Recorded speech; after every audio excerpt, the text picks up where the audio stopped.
Mudah noh. Mudah noh dia menanuarkan kita.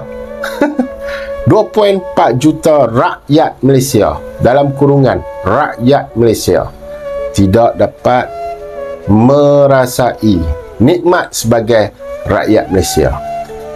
Bagi mereka yang tidak ada lesen, terpaksa membayar RM2.60 ataupun dalam bahasa aku RM2 nang kupang. Woi, RM2 nang kupang tu, hak Indonesia tak ada permit, Bangla tak ada permit, Nepal tak ada permit pun dapat ke RM2 nang kupang. Sebab apa? Tak ada lesen. Kan?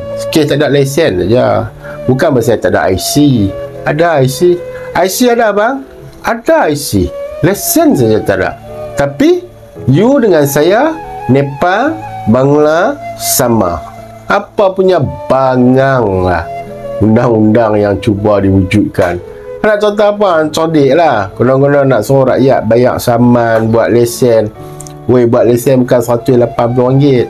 Benda yang sama je pun, cuma ubah syllabus. Nah, buat lesen pun nak dekat banyak ratus cik weh, kat 700 lebih dah. Gila apa lesen motor tu. Pakai otak lah sikit Perdana Menteri weh. Buat kerja untuk rakyat.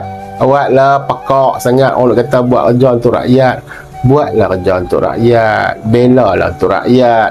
Rakyat miskin. Hamba tahu tak kes COVID dulu ni punca daripada hampa lah. Duk welcome masuk mai. Lepas tu bila hampa runtuh orang nak kena perbaik negara.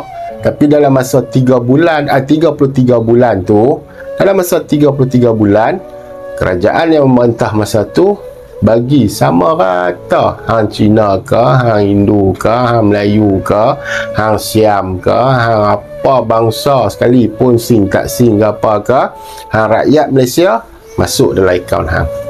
Tu. Tapi mai zaman nak dekat 3 tahun ni punya celaka, dia buat apa dekat rakyat? Ada beza. Kes lesen je noh. Tak ada beza noh. Tu hak mana apa Pakistan, apa ni Nepal, Bangla hak tak ada permit kahwin dengan orang Malaysia tu. Orang Malaysia tu dah lesen kan.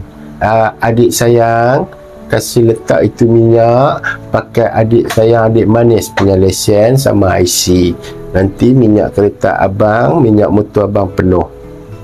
Bodoh punya pemerintah. Bangang.